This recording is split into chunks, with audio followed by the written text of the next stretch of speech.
So this is Lamar. There's a little depot here. I guess it's the visitor center, chamber of commerce. Lamar is actually a pretty big sized town. Has a community college and a lot of businesses. Sometimes when I travel, I stumble upon things accidentally, like this Madonna of the Trail. I was just driving by and there it was, and I stopped to take a look. There's only 12 of them spread from Maryland to California. This is the third one I found, and the second that was totally by accident. But this wasn't the only surprise Lamar, Colorado held. I stopped at the visitor center, and there's just all kinds of different eras of history here. But I discovered this. I had no idea. And we're gonna go check this out.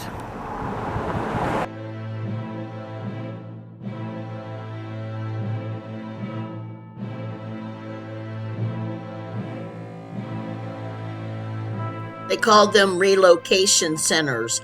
Often now you'll hear the term internment camps, but really they were concentration camps. All people on the West Coast with Japanese heritage were ordered to report to these relocation centers. They were told it was to protect them from the anti-Japanese sentiment in the country, which to some extent was probably true.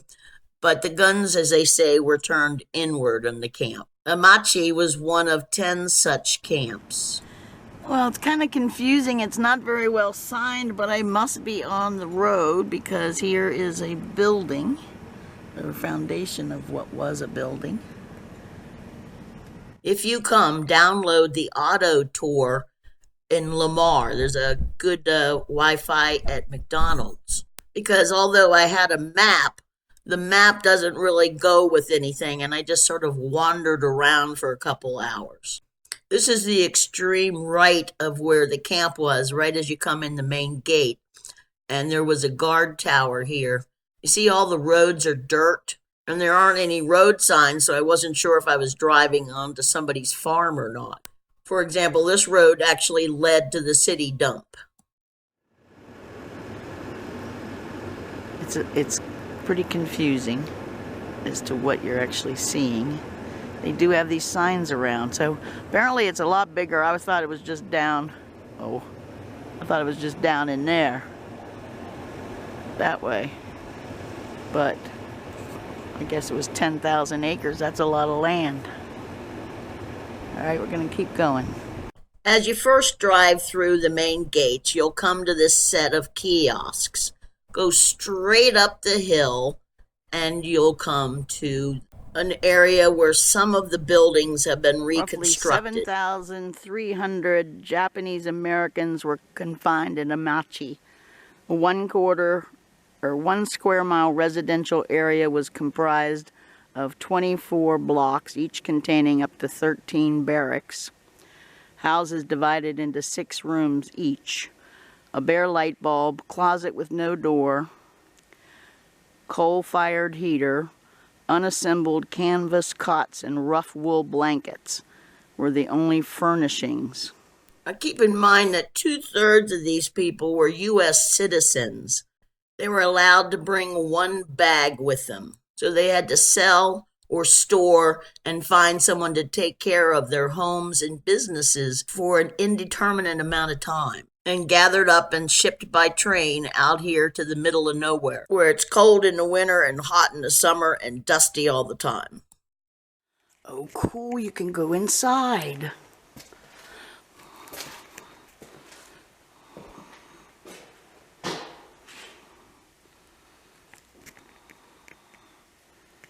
How many people did it say? 7? Here's your doorless closet. Light bulb without shade. So yes, a family of 7 or less would be housed in one of these rooms.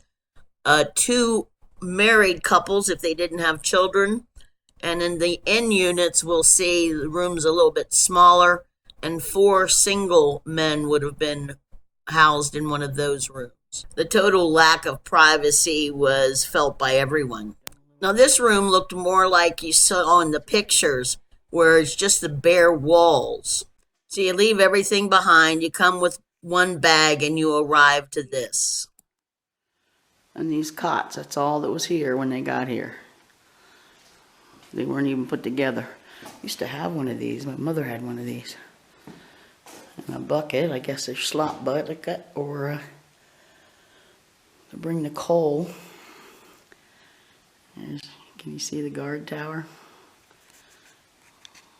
Not all of the 8 guard towers were manned at all times, but they were, however, a constant reminder that they were prisoners, and they were treated like prisoners. And so as not to be accused of coddling the prisoners, they were allocated 45 cents a day for food. So this is the end unit. This is where 4 single men or 2 couples would have lived.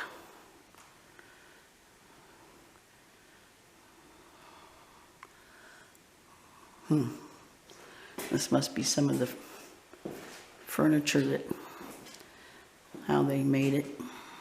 They secured scrap lumber when they could and built themselves chairs, bookcases, even bunk beds to make it as livable as possible. And at least this barracks always has that looming in view. I don't know if you can see this foundation? That's what we've been looking at all along. There would have been rows of them. Here's the next one, not too far away. And you can see them down the line.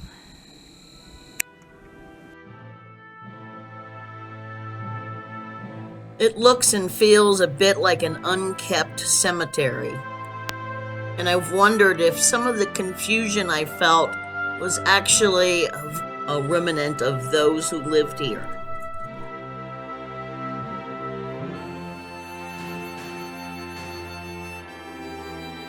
Within the confusion, there's still a sacred feel here.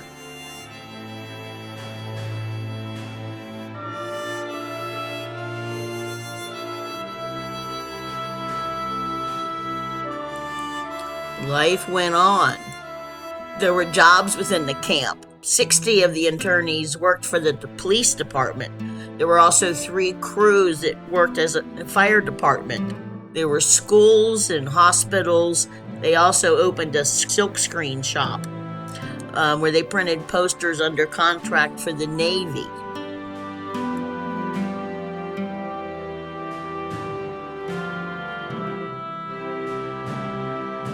There were Boy Scout troops with flag-waving Japanese-American internees.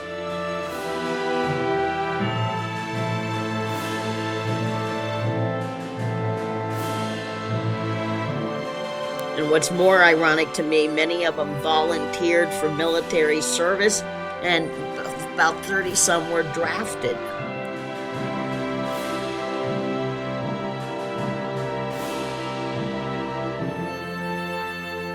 $0.45 a day gets you bread and potatoes. Anything else you might want to eat had to be grown on the farm.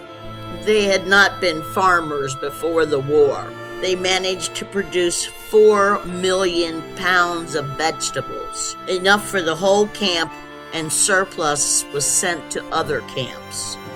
It's really an inspiring story. In the midst of personal trauma, they managed to make it quite comfortable and beautiful and functional and communal. And the survivors would like you to remember their story. So I hope you seek this place out and learn a little bit more. There's information down below in the description.